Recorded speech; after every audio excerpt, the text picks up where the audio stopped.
నమస్తే. నేను మీ కుప్ప పద్మిని. ఇన్నాళ్ళు మీ సపోర్ట్‌ని నాకందిస్తూ, మీ ప్రేమని నాకందిస్తున్న ప్రతి ఒక్కరికి కృతజ్ఞతలు. ఇప్పుడు చూడబోతున్న ఈ వీడియో కూడా ఖచ్చితంగా మీకు ఉపయోగపడుతుంది. లైక్, షేర్ అండ్ సబ్స్క్రైబ్ చేసి మీ ఇష్టాన్ని అలాగే మీ సపోర్ట్‌ని నాకందించండి. అలాగే ఈ వీడియో పట్ల మీ అభిప్రాయాన్ని కామెంట్ సెక్షన్‌లో కామెంట్ చేసి నాకు తెలియజేయండి. నమస్తే. నమస్తే. Welcome to our channel. నేను పద్మిని. ప్రస్తుతంతో పాటు ప్రముఖ ఆధ్యాత్మికవేత్త, వాస్తు జ్యోతిష పండితులు శేషగిరిరావు గారు ఉన్నారు. మాట్లాడదాం. సార్ నమస్కారం అండి. నమస్తే అండి. బాగున్నారండి? బాగున్నామ్మా.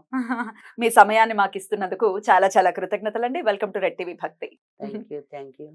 మన ప్రేక్షకులందరికీ కూడా ఆ భగవంతుని పరిపూర్ణ ఆయుర ఆరోగ్య ఐశ్వర్యాలను ప్రసాదించాలని కోరుకుంటున్నాను. గోచారంతో సంబంధం లేకుండా అందరి జీవితాల్లో కూడా వెలుగులు కావాలని కోరుకుంటున్నాను. మనస్ఫూర్తిగా మేము కూడా అదే కోరుకుంటున్నాం. కాకపోతే గోచార రీత్యా ఉండేటటువంటి ఫలితాలు ఖచ్చితంగా ఉంటాయి. గ్రహచారం ఒక ఒక మేజర్ రోల్ ని ప్లే చేసినప్పటికీ గోచారం కూడా ఆ రోల్ ని ప్లే చేస్తుంది. కాబట్టి నేను మిమ్మల్ని ఇప్పుడు గోచార రీత్యా ద్వాదశ రాశులకి కూడా, అంటే ఇప్పుడున్న గోచార రీత్యా ద్వాదశ రాశులకి ఎట్లాంటి ఫలితాలు రాబోతున్నాయి అనేది అడగదలుచుకున్నానండి. ఒక పక్క శుక్ర కుజ శనులు కలిసి ఉన్నారు కుంభరాశిలో. అలాగే బుధుడు, రాహు అలాగే రవి కలిసి ఉన్నారు మీనరాశిలో. మేజర్ గ్రహాలు అంటే 6 గ్రహాలు ఇంచుమించు ఒకే దగ్గరలో ఉన్నటువంటి పరిస్థితి. ఇట్లాంటి గోచార పరిస్థితులు ఉన్నప్పుడు ద్వాదశ రాశుల మీద ఎలాంటి ఇంపాక్ట్ ని చూపిస్తుంది ఒక్కసారి మీ ద్వారా? తప్పకుండా. అంటే ఇక్కడ మనం ఏదైతే ఇప్పుడు ఈ సంయోగం అంటాం, గ్రహాల సంయోగం అనుకోండి, అది ఒక్కొక్క బిందువులో వారు ఇంకా దగ్గరగా ఉన్నప్పుడు దాని ఫలితం అనేది ఇంకో రకంగా ఉంటుంది. అయితే ఇక్కడ మనం మాట్లాడాల్సింది ఏంటంటే కనుక ప్రతి ఒక్కరి మీద ఒకే రకమైన ప్రభావం అనేది ఉంటుందా అనేది కొంతమందికి వస్తుంది. అంటే ఇప్పుడు సపోజ్ ఒక అశ్విని నక్షత్రంలో పుట్టిన వారు కొన్ని లక్షల మంది ఉంటారు. అవునండి. సో ఈ గోచారాన్ని ఎంత వాళ్ళకి కరెక్ట్ చేయాలి అనేది అందరం మనం నిరంతరం తప్పించే విధానం. ప్రశ్నార్థకమే అది ఎలా ఉంటుంది అనేది.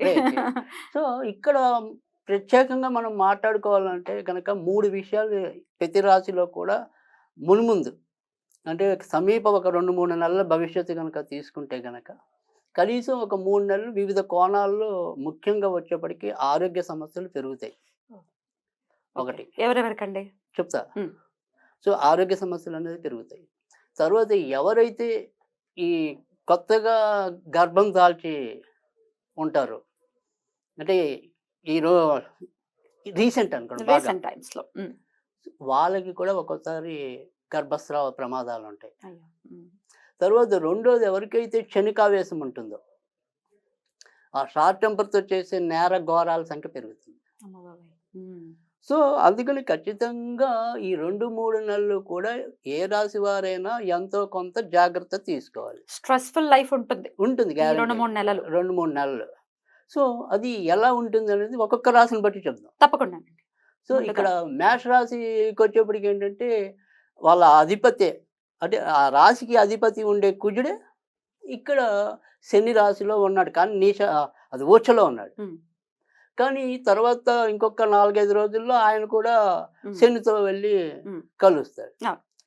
దానివల్ల ఇందాక చెప్పుకున్న ఏదైతే ఉంటుందో, ముఖ్యంగా అసలు సాధారణంగా ఈ మేష రాశి వారికి ఒకరికి, తర్వాత ఈ వృశ్చిక రాశి వారికి ఒకరికి కొద్దిగా భయపడితే ఎంతో కొంత షార్ట్ టెంపర్ ఉంటుంది.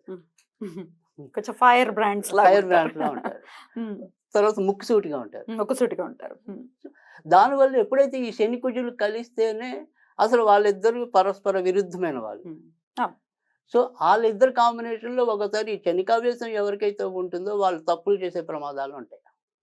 జాగ్రత్తగా ఉంటారు కనుక ఈ కోపాన్ని నియంత్రణలో ఉంచుకోవాలి. సో తర్వాత ఏదైతే ఇప్పుడు మనం సామాజికంగా మాట్లాడుకుంటే కనుక ఈ ఉగ్రవాద చర్యలు పెరగచ్చు. సో అది కూడా శని కుజుల కాంబినేషన్లో ఎక్కువ రావటం ఉంటుంది. ఎందుకంటే అక్కడ ఆల్రెడీ బుద్ధికారకుడు రాహుతో కలిసాడు మన బుధుడు వ్యయంలో రాహుతో కలిసి పైగా నీచలో ఉన్నాడు. సో అందుకని ఆ బుద్ధి ఎప్పుడు రాహుతో ఏ గ్రహం కలిస్తే అది రాహుగ్రస్తం అంటాం. అంటే ఇక్కడ మన బుద్ధి పనిచేసి కోపం పెరుగుతుంది. అప్పుడు డెఫినెట్ గా నేరాలు జరుగుతాయి. అదే కదా. సో అందుకని ఆ రకమైన నేరాల సంఖ్య కూడా పెరిగే అవకాశాలు అయితే ఎక్కువ ఉంటాయి సామాజికంగా. కంట్రోల్ చేసుకోవాలి. రైట్. తర్వాతకి వచ్చేప్పటికి మరి వేరే విషయాల్లో, అంటే వృత్తి ఉద్యోగాలు ఉంటాయి కదా, వాటిలో అభివృద్ధి పెరుగుతుంది ఖచ్చితంగా. మంచి కూడా ఉంటుంది. సో అందుకే నేనంట కొన్ని విషయాల్లో జాగ్రత్త పడాలి, కొన్ని విషయాల్లో ఆనందపడాలి. సో ముఖ్యంగా ఈ ఏదైతే మన వృత్తి ఉద్యోగాల్లో లాభం ఉంటుంది. సపోజ్ వాళ్ళకి ఎలా ఉంటుంది అంటే కనుక, నేను ఏప్రిల్లో మీకు ఖచ్చితంగా ఒక ప్రమోషన్ ఇస్తానని పై అధికారి అనొచ్చు. కానీ ఏప్రిల్‌లో ఇవ్వకపోయినా ఖచ్చితంగా జూన్‌లో ఉంటుంది ఆయనకి. జూన్లో ఉంటుంది. సో, ఒక నెల కొద్దిగా అటు ఇటు అవుతుందేమో గానీ తప్పకుండా ఆ ఫలితం అయితే ఉంటది. హ్మ్. తర్వాత రెండోది వచ్చేప్పటికి ఏంటంటే, ఈ ఏదైతే పెళ్లి కోసం వేచి ఉన్నారో, హ్మ్. ఈ మేష రాశిలో పుట్టి గత కొద్ది నెలలనుకోండి, ఏళ్ళనుకోండి. ఎవరైతే ఆ పెళ్లి ప్రయత్నాల్లో ఉండి ముందుకెళ్ళలేకపోతున్నారో వారికి మంచి జరుగుతుంది. Yep. ఎందుకని జరుగుతుంది అంటే త్వరలోనే ఈ శుక్రుడు అనేవాడు ఊచకొస్తాడు. మేన్ రాశిలోకి వచ్చేస్తాడు. ఆ ఊచకొచ్చినప్పుడు ఇక్కడ నీచం ఉన్న బుధుడు ఉన్నాడు కదా! హ్మ్. దాన్ని నీచభంగ రాజయోగం అంటాం. ఆ. అంటే ఒక ఊచ గ్రహంతో నీచ నీచ గ్రహం కలిపినప్పుడు దాని దోషం తగ్గిపోతుంది. హ్మ్. సో, మేషరాశి నుంచి చూసినప్పుడు 7వ ఇల్లు శుక్రుడిదవుతుంది. సో, కనుక కొంతమందికి ఆ రకంగా వివాహ యోగ్యత వస్తది. హ్మ్. కనుక అది వాళ్ళ విషయంలో అది కూడా మంచి విషయంగానే చెప్పాల్సి ఉంటుంది. ఖచ్చితంగా. తర్వాత వచ్చేప్పటికి ఏంటంటే ఎవరికైతే ఇందాక చెప్పుకున్నాం కొత్తగా గర్భం దాల్చే ఉంటారో వారికి మేషరాశి నుంచి చూసినప్పుడు రవి అవుతున్నాడు. హ్మ్. కానీ ఇక్కడ రవి రాహుగ్రస్తం అవటం, తర్వాత వచ్చేప్పటికి ఏంటంటే గర్భస్రావాలకి ప్రధానమైన గ్రహం ఏదైతే ఉంటుందో ఆ కుజుడు వచ్చేప్పటికి అక్కడ శనితో కలవటం. కనుక ఎవరైతే కొత్తగా గర్భం దాల్చి ఉంటారో వాళ్ళైతే జాగ్రత్త పడాలి ఆరోగ్య విషయంలో. హ్మ్. ఇక మిగతావి ఏవైతే ఉంటాయో దైనందికంగా అంటే ఒక ఇల్లు కట్టుకోవటం అనుకోండి, వాహనం కొనుక్కోవటం అనుకోండి, ఇలాంటి భౌతిక అవసరాలకు సంబంధించిన విషయాలన్నీ కూడా చాలా చక్కగానే వాళ్ళు ఫుల్‌ఫిల్ చేసుకోగలగటం అనేది ఉంటుంది. Beautiful sir. అయితే వచ్చేటటువంటి కోపం వల్ల వచ్చేటటువంటి నెగెటివ్ రిజల్ట్స్ ఉన్నాయి ఏవైతే ఉన్నాయో అవి రాకుండా ఉండాలి అంటే ఎట్లాంటి పరిహారాలు చేసుకోవాలి మేషరాశి వారు? రైట్.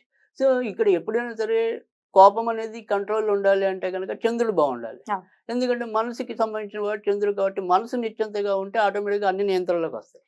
కనుక ఇక్కడ మనం చంద్రుడికి సంబంధించిన రెమెడీస్ ఏవైతే ఉంటాయి అంటే గనక తప్పకుండా అంటే దేవుణ్ణి పూజించడం అలవాటు ఉంటే గనక వాళ్ళు లలితా సహస్రనామం చదువుకుంటే మంచిది. దేవుడు మాకేం తెలీదు. మాకు ఆచారాలు తెలీదు, వ్యవహారాలు తెలీదు. మరి అలాంటి వాళ్ళు ఏం చేయాలి? రోజు కుదిరినప్పుడల్లా కొద్దిగా పాలు, పంచదార, బియ్యం ఏదైనా చెట్టు, మొక్క మొదల్లో పోసి నా మానసిక స్థితి బావుండాలని దండం పెట్టుకోవడం. చాలా బ్యూటిఫుల్ గా ఎక్స్ప్లెయిన్ చేశారు. డెఫినెట్ గా ద్వాదశ రాశులకి కూడా ఈ గోచార రీత్యా వచ్చేటటువంటి ఫలితాలు ఎలా ఉంటాయి అనేది తెలియజేశారు. అలాగే రెమెడీస్ కూడా చెప్పారు, రాశి వైజ్ కూడా చెప్పారు. కాబట్టి అందరికీ కూడా ఈ 2 నెలలు చాలా బ్యూటిఫుల్ గానే వెళ్ళాలని మనస్ఫూర్తిగా తప్పకుండా అందరూ వెళ్ళాలని మనకు కూడా కోరిక అదే. తప్పకుండా మీ సమయం ఇచ్చి మాకు ప్రిడిక్షన్స్ ని తెలియజేసినందుకు చాలా చాలా కృతజ్ఞతలండి. Thank you. నమస్కారం. Thank you.